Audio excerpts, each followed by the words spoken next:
Good morning everyone. আজকে আমরা একটা জিনিস দেখব, যেটা আমরা দেখতে পাচ্ছি ল্যাপটপের মধ্যে। আমাদের যেখানে সার্চ বারের উপরে গুগল লেখা আছে, ঠিক আছে? আমাদের এই গুগলের মধ্যে আমরা যে কোনো ইউআরএল বা যা খুশি আমরা যেটা সার্চ করতে চাই সেগুলো আমরা সার্চ বারের মধ্যে লিখে থাকি। তো এই গুগলটাকে যদি আমি ইচ্ছা মতো যে কোনো নাম দিতে চাই, তাহলে সেটা আমি কি করে করব? Let's start. প্রথমে আমাকে সার্চ বারে গিয়ে লিখতে হবে মাই ডুডল।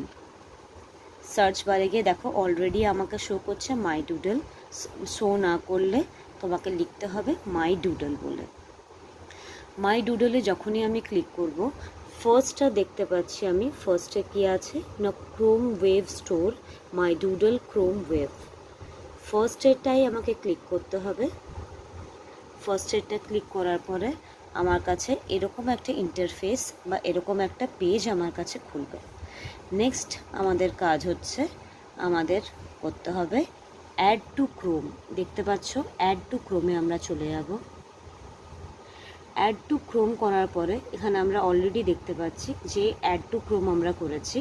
আচ্ছা, অ্যাড মাই ডুডল মানে আমি নিজের মতন যে নামটা দিতে চাই সেই নামটা আমি দিতে পারি। So then click on add extension. After entering add extension, দেখো এখানে দেখাচ্ছে my doodle has been added to Chrome. Then আমাকে কি করতে হবে, এটা আমাকে এন্টার করতে হবে। my doodle, দেখো এখানে এসছে টেক্সট, ইমেজ, ক্লক। আমি বলছি টেক্সট। সো মাই ডুডলের জায়গায় আমি আমার ক্লাসের নাম লিখব। আমাদের ক্লাসের নাম হলো সাপোজ উত্তরণ ক্লাসেস। উত্তরণ ক্লাসেস লিখে ফেলেছি আমরা, উত্তরণ ক্লাসেস। দেন আমরা কি করব, এখানে গিয়ে শো প্রিভিউ করব। Okay, then click on show preview. Show preview পর আমরা দেখতে পাচ্ছি গুগলের নামটা চেঞ্জ হয়ে কিসে কনভার্ট হয়েছে, উত্তরণ ক্লাসেস।